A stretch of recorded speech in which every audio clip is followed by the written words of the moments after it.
Bom, boa noite. É uma satisfação enorme a gente estar aqui nesse último webinar, né, com muito sucesso e com uma participação super interessante de todos os secretários, de pessoas que já têm uma experiência no turismo, outras que estão chegando agora. Nós, então, temos, pela quarta vez, pela quarta-feira, começamos o nosso webinar 4, e a nossa ideia hoje é trazer para todos, e o chat também está aqui livre para participação, para quem quiser entrar, para quem quiser fazer alguma pergunta, levantar a mão. Eu quero que todos fiquem super à vontade, porque a ideia aqui é a gente bater um papo, e eu já estou vendo aqui que tem mais pessoas entrando enquanto a gente começa. E aí, no dia de hoje, a ideia que a gente trouxe para todo mundo é discutirmos quais são os pilares mais importantes para esses primeiros 100 dias. O que a gente quer? Que esses primeiros 100 dias da gestão, como eles são muito decisivos, é o momento de você estabelecer realmente as bases sólidas, ganhar credibilidade e buscar gerar resultados concretos. Porque o dia a dia ele é muito cheio de demandas. Eu me lembro que quando eu era diretora da Embratur, lá em 2003, que a gente começou o nosso trabalho, a gente começou a chegar à conclusão que as demandas vinham de fora e nós não tínhamos ainda estruturados o que nós queríamos. Então, a gente até dizia assim, ó, a gente não pode ser um balcão só de atendimento, temos sim que receber, mas a gente ficava recebendo projetos externos enquanto a gente não tinha ainda feito uma estratégia nossa de trabalhar. Então, esse é o momento da gente explorar quais são as bases, né, um modelo estruturado para a gente começar o trabalho de uma secretaria e dos gestores, da sua equipe, de uma forma estratégica, clara e que gere impacto. Então, aqui eu trouxe 5 bases que eu considero que são essenciais. A gente já falou delas durante os nossos webinars anteriores. Mas vamos lá. O primeiro pilar, que é muito importante, é a definição de um propósito. Isso tudo eu vou mandar para vocês no e-book. Todo mundo que participou, que se cadastrou e que mandou o seu e-mail vai receber o e-book com o resultado desses 4 webinars nossos. Mas por que ter, nesse primeiro pilar, definir um propósito, ter um objetivo é tão essencial? Porque se você não tiver um objetivo claro, a gestão do turismo acaba sendo só uma série de atividades desconectadas ou então atividades repetitivas ou repetidas sem você não conseguir alinhar ações, motivar a sua equipe, motivar todos aqueles que trabalham no setor privado e a própria comunidade, e também facilitar a comunicação entre todos, porque o nosso dia a dia ele está muito cheio de interferências, muito cheio de coisas picadas. Então, a gente estruturar o propósito da secretaria e conseguir alinhar a comunicação é essencial. Então, é claro que eu não conheço, a gente pode aqui usar qualquer exemplo que vocês quiserem, mas entender o seguinte: primeiro, qual é um grande desafio ou uma oportunidade que o seu município tem? E aí, você vai se deparar com centenas de questões. E é muito importante, como a gente mencionou, dar continuidade ao que já existia, o que por si só já é bastante tempo e bastante trabalho. Toma orçamento e toma a nossa equipe, mas ao final você tem que trazer algo novo. Você não está ali só para continuar aquilo que já existia. Então, é importante você definir um propósito ou um desafio. E aí é óbvio que você vai, em torno desse desafio, criar uma justificativa, um discurso, uma comunicação forte para mostrar o impacto que esse propósito, esse objetivo essencial que você tem, chegue até todos os participantes. Quando eu falo aí, todas as parcerias, comunidade, setor privado, não governamental e etc. E aí você vai fazer um plano de 100 dias, como a gente já conversou, né? Então, é muito provável que você consiga estabelecer algumas prioridades e depois até no final vou ajudar ou com perguntas ou estabelecer uma forma de você conhecer. Vamos só lembrar que essas prioridades todas que a gente fala, a gente falou lá no começo. Volta lá no nosso webinar 1, no 2, em onde você vai ter ali qual é a minha demanda, qual é a minha oferta, quais são os desafios, quais são os projetos, orçamento, etc. E aí eu vou trazer um exemplo aqui hipotético, tá, gente? Eu peguei exemplos hipotéticos, mas eu peguei a cidade de Curitiba, no Paraná, para dar um exemplo hipotético, né? Então, a Curitiba já é conhecida como uma cidade líder em urbanismo, em sustentabilidade e é bem inovadora, sobretudo o tema do urbanismo.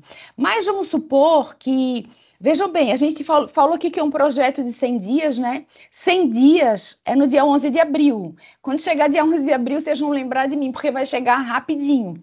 Mas o que, por exemplo, se eu fosse a secretária ou o secretário, aí, mais uma vez, é hipotético, da cidade de Curitiba, eu poderia, por exemplo, lançar uma campanha chamada Curitiba Verde 2025. Qual seria o objetivo? Promover o ecoturismo urbano na cidade de Curitiba.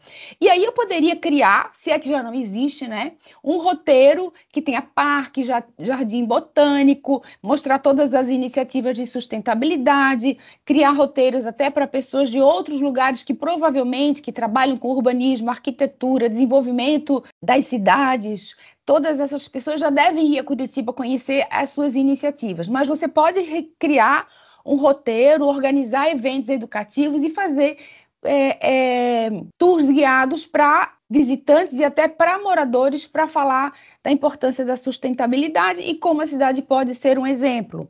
Como Curitiba é uma cidade muito voltada para eventos e para negócios, você pode agregar, por exemplo, a um congresso, por exemplo, todos os eventos corporativos ou associativos e feiras comerciais que acontecem lá vão ter um passeio, um tour sobre esse tema da sustentabilidade. Então, esse é um dos exemplos. Então, pilar número 1, propósito. Qual é o plano de ação que eu vou fazer em 100 dias para esse propósito? Tem que ser algo que possa ser feito, que possa ser viabilizado com todos os participantes do setor, né? Não pode ser uma coisa assim absurda e impossível de ser feita. Pilar 2, que está dentro dessa questão, que é a construção das parcerias. A gente falou muito disso, porque nenhum secretário, nenhuma secretária vai conseguir fazer esse trabalho sozinha. As parcerias, elas ampliam o alcance das ações, fortalecem a gestão, garantem recursos, evitam sombreamento ou duplicação de ações ou coisas que já foram feitas, mas não deram certo. E, ao mesmo tempo, também faz com que você consiga, por meio dessas parcerias, ouvir bastante. Né? Quando a gente fala que o secretário ou a secretária precisa saber comunicar suas ideias, ele também precisa saber ouvir, que também faz parte do processo de escuta que a gente estabeleceu lá. Mas então, o que a gente falou nisso? As parcerias internas, secretarias de cultura, meio ambiente, infraestrutura, comunicação e etc., Estado, município, governo federal, todo mundo que a gente possa imaginar, Sebrae, associações locais, o Senac, todas as empresas privadas que até não sejam do turismo, mas tenham iniciativas, vamos, se a gente pegar lá o exemplo de Curitiba, que vão fazer parte desse projeto. Imagina quantas empresas privadas não existem lá que poderiam estar trabalhando. E aí você vai mostrar, dependendo de quem é o parceiro, a importância do turismo como setor econômico, como gerador de receitas e de empregos. Né? Então, você pode, por exemplo, fazer uma parceria com o Sebrae para capacitar pequenos empreendedores, negociar com uma operadora de turismo e etc. Aí eu trouxe um novo exemplo hipotético e aí eu escolhi a cidade de Salvador. Salvador tem investido bastante em produtos turísticos originais e em serviços que possam incluir roteiros da cultura afro-brasileira. Então, por exemplo, se eu tivesse na liderança da secretaria, mais uma vez hipoteticamente, tá? Porque esse projeto pode ser que ele já exista, eu poderia ter uma parceria com as associações culturais da cidade ou do estado, grupos de capoeira, escola de samba, associações de culinária e tal, e criar experiências realmente imersivas, fazer workshops, apresentações, criar um tour exclusivamente gastronômico e tal. Então, por exemplo, o Sebrae e o Senac poderiam ser junto com os guias turísticos, os hotéis, os operadores de receptivo locais, grandes parceiros nesse projeto. Então, estabelecemos o propósito, estabelecemos no segundo pilar as parcerias. Qual é o terceiro pilar? Planejar essas ações, né? Porque os primeiros 100 dias, como a gente falou, a gente podia perder em demandas urgentes e sem planejamento a gente vai ficar refém da coisa externa, das viagens, vai ficar super ansioso e estressado, te garanto que você vai ficar, e você não vai conseguir ter um projeto estruturado. Então, você tem que ter metas de médio, curto e longo prazo que possam dar visibilidade ao trabalho da secretaria e definir, por exemplo, uma ou duas ações que vão gerar impacto. E aí você vai organizar a sua equipe e essas parcerias em torno de funções e de responsabilidades que a gente pode trazer. Aí eu trouxe aqui, hipoteticamente, por exemplo, se eu fosse da Secretaria de Manaus, da cidade de Manaus. Então, lá, o ecoturismo, o turismo responsável e a unicidade, né, e a grandiosidade do bioma da Amazônia é essencial. Então, o que eu poderia ter? Um plano de ação de 100 dias para o que imagino que, obviamente, já exista, mas para promover o ecoturismo na região amazônica, fazer uma análise dos pacotes turísticos que já existem, dos passeios de barco, das experiências na cultura indígena e implementar medidas de sustentabilidade, vendo, olha, qual é o limite de visitas, esse ano vai ter a COP30, então toda a região amazônica vai ter uma série de viagens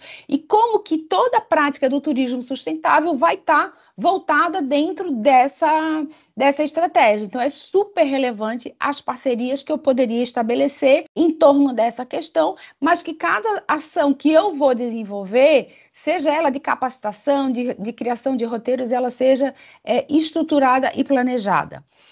Aí eu venho com o pilar 4, que ele é muito importante. Se eu estou falando ali da cidade de Manaus ou da cidade de Curitiba, provavelmente, ou de Salvador, são cidades que têm um posicionamento. Quando você pensa em Salvador, logo vem à sua cabeça o Pelourinho, a cidade histórica, a cultura afro-brasileira, o acarajé, o carnaval. Você tem ali uma imagem. É esse o posicionamento?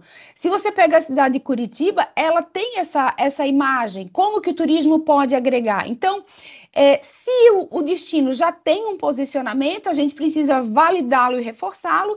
E se não tiver, é importante que a gente, aí sim, é preciso uma análise bem feita para a gente estruturar e saber qual é o posicionamento claro e qual é o tipo de atrativo, de perfil mais importante dentro do turismo da cidade. Então, qual é a unicidade do seu município, o que só existe lá e quais são as estratégias de marketing para usar, né, as campanhas ou eventos que você vai trabalhar. Aí eu trouxe também um exemplo interessante, que é a cidade de João Pessoa. João Pessoa, sobretudo depois da pandemia, ganhou um protagonismo pelas praias e patrimônio histórico, mas também como uma cidade verde, que é uma coisa que muitas pessoas não imaginam. É uma cidade do Nordeste que tem essa característica. Então, eu poderia ter uma campanha focada na atração de turistas, lógico, de sol e praia, etc., mas que querem ter experiências também. Tem vários hotéis que têm práticas há muitos anos isso, tá? De ecoturismo, de passeio de bicicleta, de organização dentro do hotel em torno de práticas que são bem interessantes.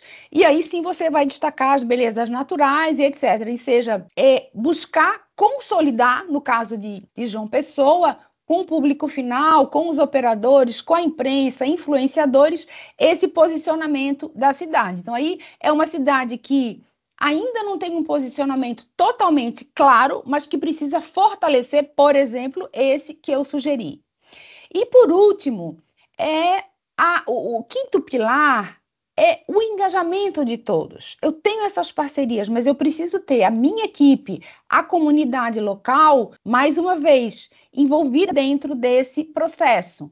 Então, você aí, o exemplo prático que eu trouxe, né? Você pode fazer uma imersão e um trabalho forte na capacitação e no convencimento de atores, de comunidades, de associações em torno do programa de turismo ou do propósito que você tem. Você vai ter que incentivar, por exemplo, a participação ativa dos moradores. E aí eu trouxe como exemplo também para a gente ver a cidade do Recife. Recife, se você for lá no Marco Zero, tem um daqueles galpões que fica bem em frente ao Marco Zero, e ali eles têm vários produtos originais de Pernambuco, tá? E ali você vai ter não só o artesanato, a gastronomia, mas você vai ter as roupas, as bijuterias, todos os produtos, por exemplo, existem regiões de Pernambuco que produzem vinho, mas tem produção de cachaça, de gin, de outros produtos. Então, lá é uma região que, além de tudo isso, ainda tem o Museu do Frevo, o Museu de Luiz Gonzaga, enfim, é uma região maravilhosa, tão importante que existe uma secretaria exclusiva para cuidar das atividades em torno do Marco Zero, onde também acontecem muitas atividades culturais. Tem o Porto Digital do Recife, agora tem hotéis novos, tem 2 hotéis maravilhosos novos lá na região. Essa região, ela realmente se consolidou de uma forma super interessante. Então, você pode, por exemplo, que na verdade a cidade, aí eu posso falar porque eu sei que a cidade já está fazendo, consolidando todas as parcerias e motivando todos esses atores que estão ali a trabalhar de uma forma unificada em torno desse propósito que você colocou. Então, meu objetivo aqui hoje não era me alongar muito, mas trazer para vocês, e eu vou insistir mais uma vez nisso, na necessidade do planejamento, em estabelecer prioridades e não se deixar engolir pelo dia a dia, e aí sim, ter muita cabeça fria e muito foco naquilo que você decidiu.